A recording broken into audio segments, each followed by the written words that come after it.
শরীফ ওসমান হাদি থেকে professor doctor Mohammad Yunus সরকার উজ্জীবিত। তাদের সাহস বেড়েছে, তাদের গতিশীলতা বেড়েছে, সরকারের আত্মবিশ্বাস বেড়েছে।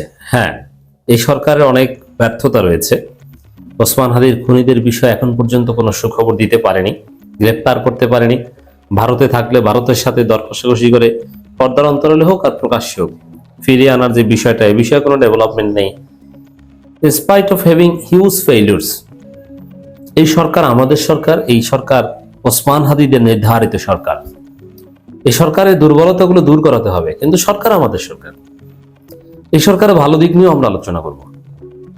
তবে হ্যাঁ, অনেকে আশঙ্কা করছেন ওসমান হাদির কেস সাগররুনি হত্যাকাণ্ডের মতো না হয়, যে এমন কেউ হত্যা করেছে যে কোনো সরকার সে হত্যাকারীদের নাম বলতে পারছে না।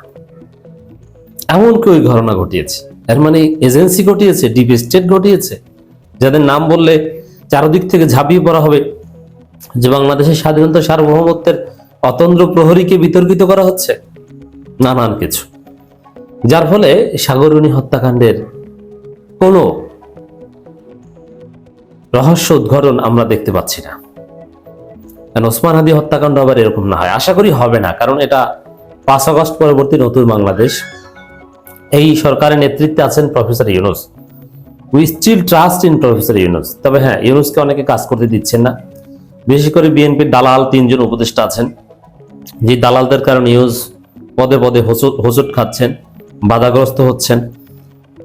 এবং যেটা নর্মালি ঘটে না সেটা ঘটছে, যে সেনাবাহিনীর ভারতপন্থী অংশ, প্রশাসনের ভারতপন্থী অংশ নানানভাবে প্রফেসর ইউনূসকে বাধাগ্রস্ত করার চেষ্টা করছে, ডিস্টার্ব করছে, ইরিটেট করছে, যে কারণে হয়তো কাঙ্ক্ষিত ফলাফল পাচ্ছে না। কিন্তু তারপরও শত দুর্বলতার মধ্যেও প্রফেসর ইউনূস সরকার উজ্জীবিত। বিশেষ করে গত প্রায় 1.5 বছরে যা করতে পারেনি এরকম কিছু কথাবার্তা, এরকম কিছু কাজ টাজ করছে। এর মধ্য দিয়ে আমরা আশা করছি যে যেভাবে ইউনূস সরকার নড়ে চড়ে বসেছে, তাতে ভারত ফরমালি হাদির শুটারকে ফেরত দিবে, ইটস ভেরি টাফ। এই কারণে গোপনে ফেরত দিয়ে দিতে পারে। গোপনে কিভাবে? ভারত থেকে ধরে তারপরে গোপনে বাংলাদেশের হাতে তুলে দিবে, বাংলাদেশ দেখাবে যে অমুক জায়গা থেকে গ্রেপ্তার করেছে। শেখ মুজিবের সর্বশেষ হত্যাকারীকে, যাকে ফাঁসি দেওয়া হয়েছে, তার ক্ষেত্রে যেটা ঘটেছিল, গোপনে ভারত ফেরত দিয়েছে, তারপরে গাবতলী এলাকা থেকে গ্রেপ্তার দেখিয়ে তাকে ফাঁসি দিয়ে দিয়েছে। তো দর্শক, এরকম ঘটনা ঘটতে পারে। এখন এরকম ঘটনা যাতে ঘটে, প্রকাশ্যে না দিক, গোপনে ফেরত দিক, এই জন্য ইউনূস সরকার ভারতকে যথেষ্ট চাপ দিচ্ছে। ডিপ্লোম্যাটিক পার্সপেক্টিভে এটা যথেষ্ট চাপ। এখন আমি এটা দেখাবো। আপনারা জানেন যে ভারতের উগ্র হিন্দুত্ববাদীরা নয়াদিল্লিতে বাংলাদেশ হাই কমিশনে ঢুকে পড়ার চেষ্টা করেছিল, এবং ঢুকে পড়েছিল কিছু কিছু সন্ত্রাসী, যার ফলে বাংলাদেশের যারা দূতাবাসের কর্মকর্তা কর্মচারী ছিল তাদের মধ্যে একটা আতঙ্ক বিরাজ করছিল। এবং উগ্র হিন্দুত্ববাদী জঙ্গি যেহেতু, ওরা আমাদের রাষ্ট্রদূতদের হত্যাও করতে পারে, কারণ ওদের তো কোনো বিশ্বাস নেই, ওরা যে কি নৃশংস, ওরা জয় শ্রীরাম বলে মুসলমানদের হত্যা করতে আনন্দিত হয় এবং সেটা তারা সেলিব্রেট করে।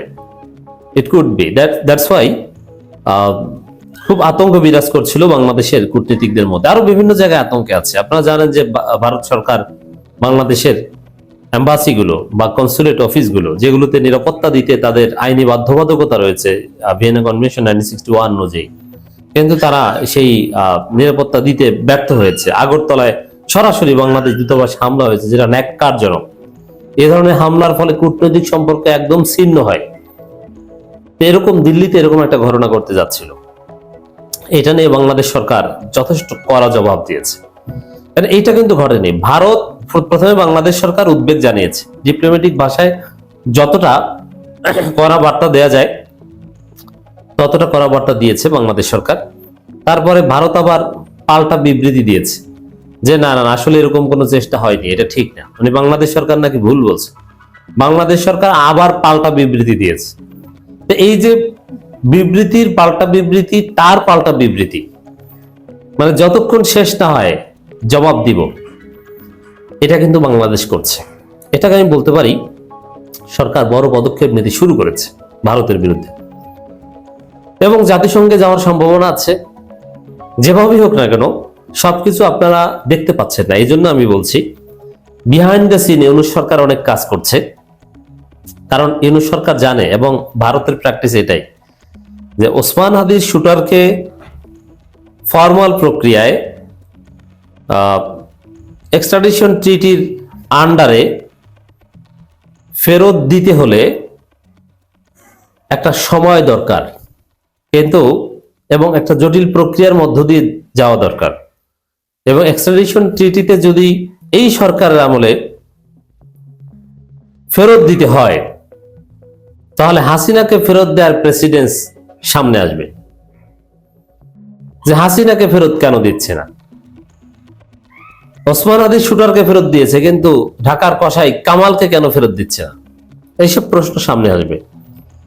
যার ফলে ভারত হয়তো কমফোর্ট ফিল করছে এবং ইউনূস সরকার সেটা হয়তো মেনে নিবে যে গোপনে পুশব্যাক করে দিক, যদি ভারতে আশ্রয় নিয়ে থাকে। আর যদি ভারতে আশ্রয় না নেয়, তাহলে তো ওয়াকার বা ডিজিএফআই এর হেফাজতে আছে, তারা নিরাপদে রেখেছে। তবে ইউনূস সরকার জোরালো ভূমিকা পালন করতে শুরু করেছে, এটা স্পষ্ট হয়ে উঠছে এবং এর ফলাফল আমরা পাবো। তো ওসমান হাদির শাহাদাত শুধু বাংলাদেশের সাধারণ জনগণকে জাগিয়ে তুলেনি, ইউনূস সরকারকে জাগিয়ে তুলেছে, ভারতের বিরুদ্ধে কঠোর করেছে।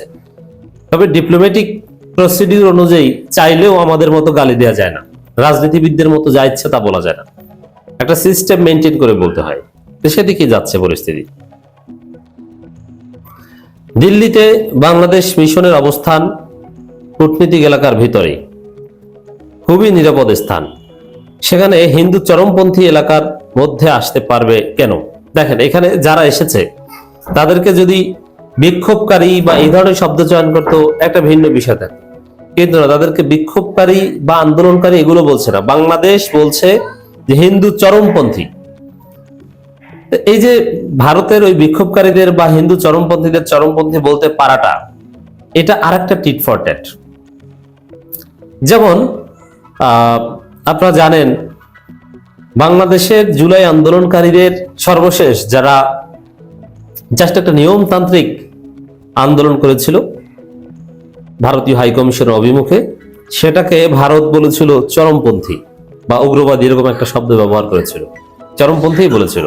তো ওইটার একটা পাল্টা জবাব দিয়ে দিল যে হিন্দু চরমপন্থীরা কিভাবে সুরক্ষিত এলাকায় আসে। এর মানে এটা আসতে দেওয়া হয়েছে, মানে ভারত সরকার আন্তর্জাতিক আইন মানছে না, ভারত সরকার ভিয়েনা কনভেনশন মানছে না, ডিপ্লোম্যাটিক রিলেশনস এর প্রোটোকল মানছে না।